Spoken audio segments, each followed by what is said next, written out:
Good afternoon, friends, family. It's me, your boy Moog, Max Mogren, reporting live for you from beautiful Alpine, Wyoming.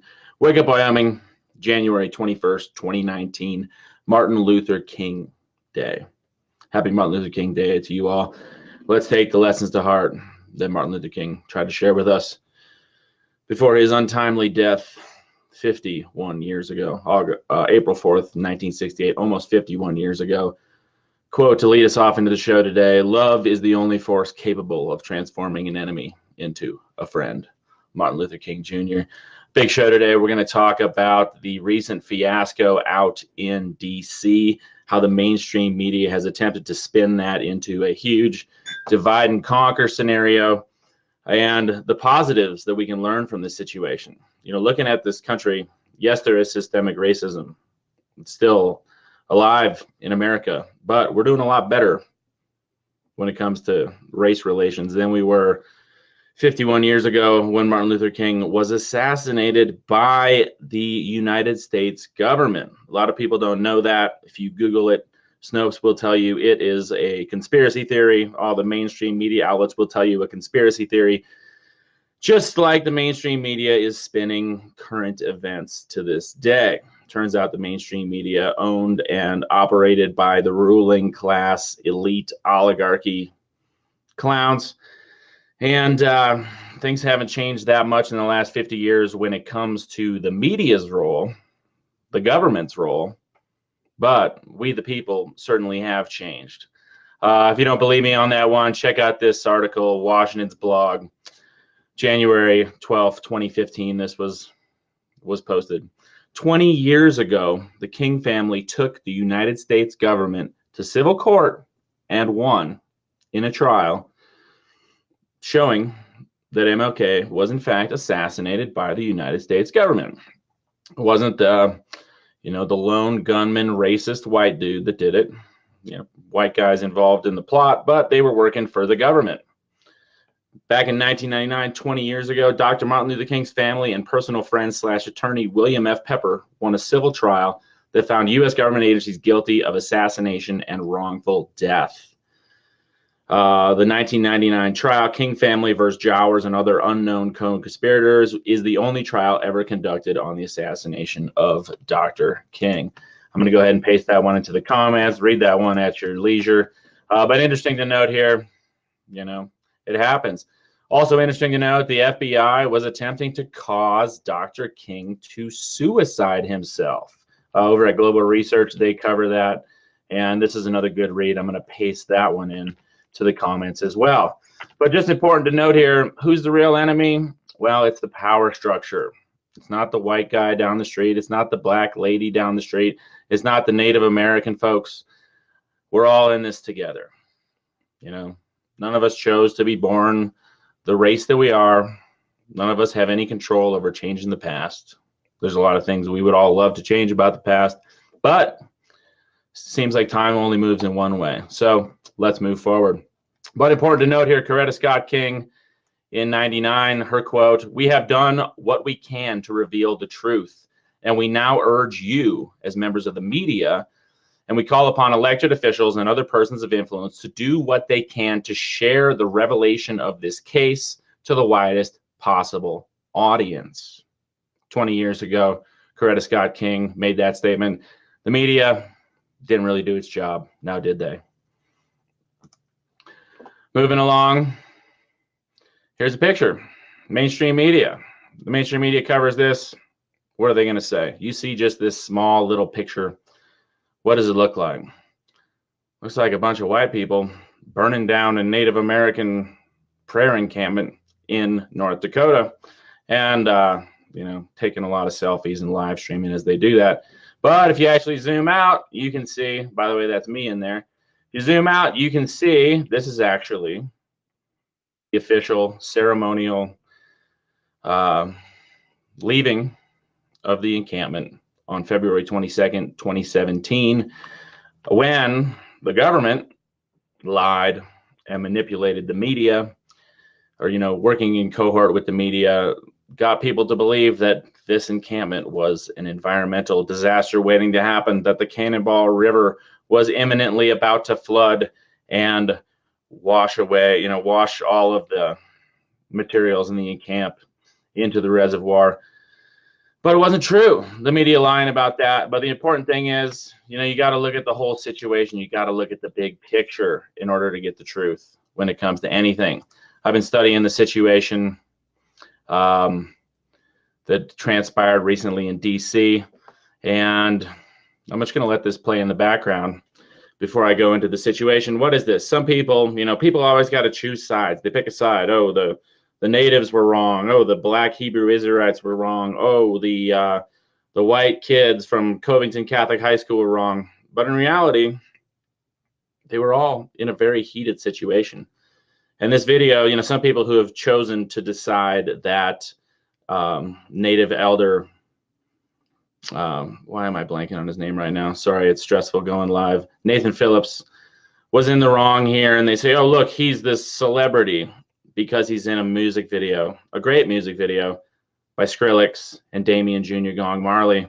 But I think the lesson here, Nathan Phillips is not some big time celebrity. He has been in a music video, but the take home lesson from this video, I would think, is that when a white guy, Skrillex, and a black guy, Damian Marley, Bob Marley's kid, and some talented Native American actors get together, they can make an incredibly powerful statement against the ruling power structure. In this instance, in this video, you can see the younger Native man doing a dance, a ceremonial dance in the backyard, while these cops and this real estate developer are planning to evict Nathan Phillips from his house. What happens? Well, the ceremonial dance works, and it starts to rain. Pretty beautiful, powerful statement. So what's the lesson here? Well, you get a very talented black guy singing, very talented white guy making some nice beats, and some very talented Native American actors acting in their music video. You get a powerful statement against the oppressors. All right. Moving on to the situation in DC, a lot of people chiming in on it. The mainstream media, I'll show you some of their articles. Newsweek adding to the divide and conquer agenda. Fox News picking one side, same thing. The Covington Catholic youth smeared, right?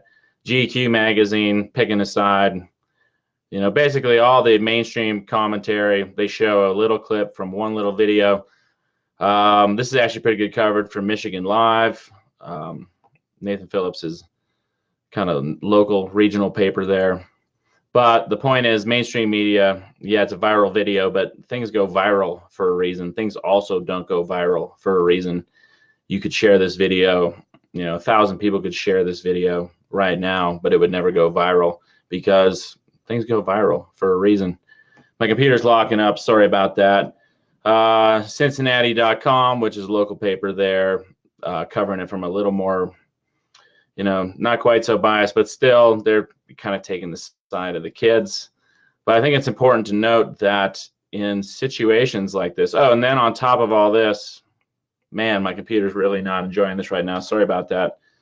On top of all this, in the midst of this situation, of course, Trump, the distractor, divider, and deceiver in chief, going ahead and tweeting, making light of horrific tragedies from the past.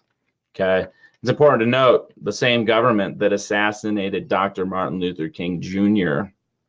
does not allow us to elect our presidents. They are selected for us, right? And if you look back, this is a Time magazine from 1989. For the last 30 plus years, Donald Trump has been built up into this media figure, into this celebrity, into this caricature of a rich old white man, designed at this very moment in time to deceive us and divide us. Look at the cover, 1989. This man may turn you green with envy or just turn you off. Flaunting it is the game, and Trump is the name. Okay, that's been Trump's role for a very, very long time. Trump adding to the controversy there, attempting to spin this story, or attempting to rile up all this racial hatred and dissension and division. We see the same thing with the Women's March too. Okay, the Women's March, because one of the ladies who's involved in planning at the Women's March is a Palestinian, and another woman who's involved in the planning at the Women's March went to a event where Louis Farrakhan spoke. All of a sudden, the Women's March has been painted by the mainstream media as being anti-Semitic, which is absurd, right? Forbes chiming in on the 17th, clouded by accusations of anti-Semitism, the Women's March loses ground. So it's not just trying to divide white from black, white from Native American. It's not trying to divide people just by race, but it's trying to divide us by sex, by all sorts of things. And the Women's March, these absurd claims of anti-Semitism in the Women's March, it's all part of a divide and conquer agenda. Really pretty straightforward when you look into it. Merriam-Webster dictionary chiming in. Divide and conquer. To make a group of people disagree and fight with one another so that they will not join together against one. Okay? And at the moment, most of the people I see are not falling for the divide and conquer agenda. I hope more people will take a look at the whole situation. Clearly this event was foisted upon us in the mainstream media as a way to divide us. But if we look at the positives of the situation, this can actually be a situation that brings us together. And I want to show you a short little clip here. This is one that I found and reposted. This is slow-mo, but just bear with me here and watch what happens, right? The mainstream shows us, they continually show this kid standing there with a smug look on his face, or, a smile, which people can, it sure looks pretty smug to me. But let's look at what happened a few seconds later. In the midst of the situation, there's a high school kid who's off camera who you can't see, who's arguing with this Native American gentleman in the black sweatshirt with the red hat. It's not a MAGA hat, but check it out. So these guys are arguing. Here's the kid. And he turns to his friend. And he says, "Hey, cut it out, buddy. Stop." Reaches out to him. He's like, "Listen, that's what's going on here." He turns back, and there you have it. So, smug look, gone. Kid probably learned something. Zero Hedge letting us know, fake news exposed as media lies about Catholic kids and the Native American debacle. Thank you all for tuning in. Let's look at the positives here. The positives. Well, looking at the world of 50 years ago, when Martin Luther King Jr. was assassinated by the U.S. government, you wouldn't have seen a situation like this, a heated situation, in the midst of a march situation, a protest situation, where there are all these groups. It's pretty wild when you think about it. On the same weekend in D.C., they planned the Women's March, the Indigenous Native People's March, and the Make America Great Again / pro-life march, all to take place on the same weekend. That's a recipe for disaster. Then you add in to the mix these very bigoted and shocking Black Hebrew Israelites, a group that I didn't even know existed until a couple days ago, and their nasty, divisive rhetoric. And you have the recipe for a very heated situation, right? People are going to, at marches, at protests, people chant, people sing, people dance, people clap their hands, people cry, people laugh, people yell, people argue. There's a lot of energy at these situations. I know from my own experience. I was at the Native Nations Rise March in DC in 2017. People get really worked up and they're out of their comfort zone. People don't know how to react. And, stuff gets a little weird. But in this situation, let's look at it for what it really is. Nobody got hurt. Nobody physically attacked anybody. I think that's pretty cool. These Catholic kids, despite their poor choices in headgear, in my opinion, if you want to wear a Make America Great Again hat, that's your choice. But I wouldn't wear one because I don't believe that Trump, I believe that Trump has been selected by the ruling oligarchy to do what he's meant to do, which is to divide us, to distract us, to deceive us. But these kids, despite their poor choices in headgear, listening to these videos, watching these videos. Here's another one. This is actually a live stream. I reposted this to Facebook or to YouTube, worried that I was going to get taken down. 1 hour and 46-minute long live stream. I watched the whole thing. These guys you can see in the frame, the 5 black Hebrew Israelites, as they call themselves, who were really taunting and instigating against everybody, saying really racist and sexist and violent things to everybody, native and white and gay and straight alike. Where am I going with this? Oh, you listen to this whole video, you don't hear these kids chanting, build the wall. Maybe some of them said that. I don't know. But I do know that when people are at a protest, they're going to shout slogans. They're going to chant and sing. And things can get awkward. Things can get weird. But nobody got hurt. Elder, esteemed, brilliant, wise, native elder, Nathan Phillips went up there and diffused the situation. He really did. Watching these videos, it looks like these kids, a lot of them were into it. They were in the midst of doing a chant, kind of a school spirit sort of chant from the look of it. He came in singing his blessings, a song of blessing, and beating the drum, and these kids started dancing with him. Yeah, they weren't very good at dancing. They didn't know the words to the song, but, for the most part, looked like they were into it.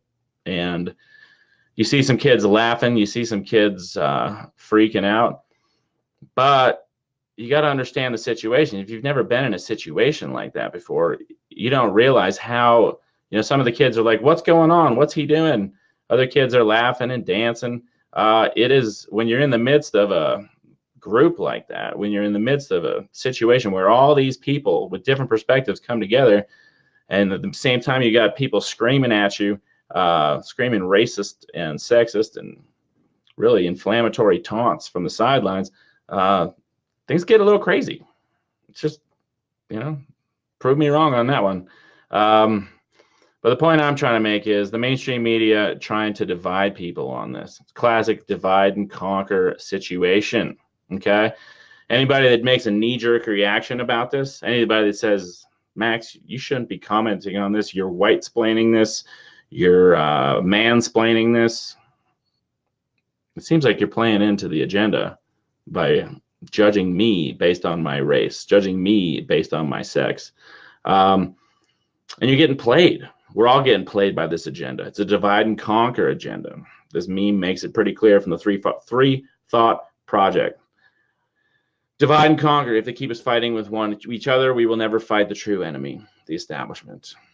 Divide and conquer mechanisms: skin color, nationality, sexual preference, religion, language, profession, class, social customs, and political identity. And they don't really add it in there, but another big divide and conquer mechanism, they say sexual preference, but this meme looks out the real obvious one: sex itself, or gender, however you want to look at it. So there you go. That's all I really got to say about that.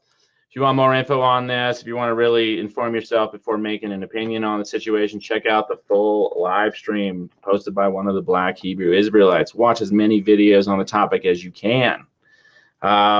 Again, I got a little sidetracked there. It's easy to do in a live stream, but I got my notes here. Positive lessons, right? We have come a long way.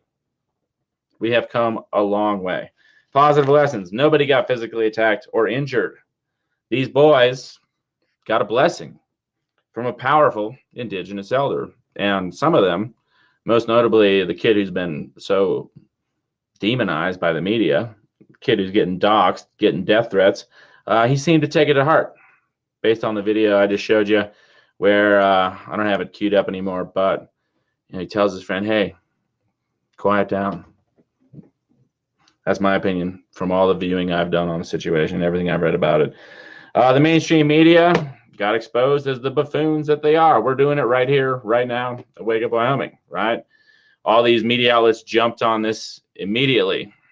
Took a 10, 20, 30-second clip and made it out to be the entire situation. It showcases their divide and conquer agenda, lays it out for all of us to see, And the most important thing, everybody involved, me, you, anybody who's indirectly affected by this situation, has the chance to learn something about ourselves, about our interconnectedness. We truly are all united.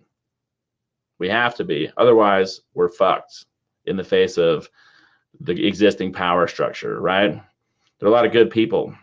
Even within the government itself, there are good people, but people are trapped within this system, right? It's the same system that breeds racism. It's the same system that foists ecological destruction upon the planet. It's the same system that forces all of us to play by the rules of money, which is controlled by a small elite global banking cartel. Keeps people in line. Works pretty well until the people stand up and start uniting as one against the system. So again, closing it out here with a quote from Martin Luther King Jr. Love is the only force capable of transforming an enemy, into a friend. And on that note, I'm signing off. Thanks y'all for tuning in. Again, if you want some more info on this, check out that one. Check out the video I posted on my wall. Let's see, where is that? Oh, if you really want some good info on this too, I'm going to paste this one in. Ernesto Burbank, one of the most brilliant guys I know, Native American tattoo artist who's out of Standing Rock, put out a really good live stream on this morning, and I'm going to paste that one into the comments too. So check it out. Ernesto Burbank, give him a follow. You got a great message there. And on that note, I'm signing off. Your boy Moog. One love. Peace.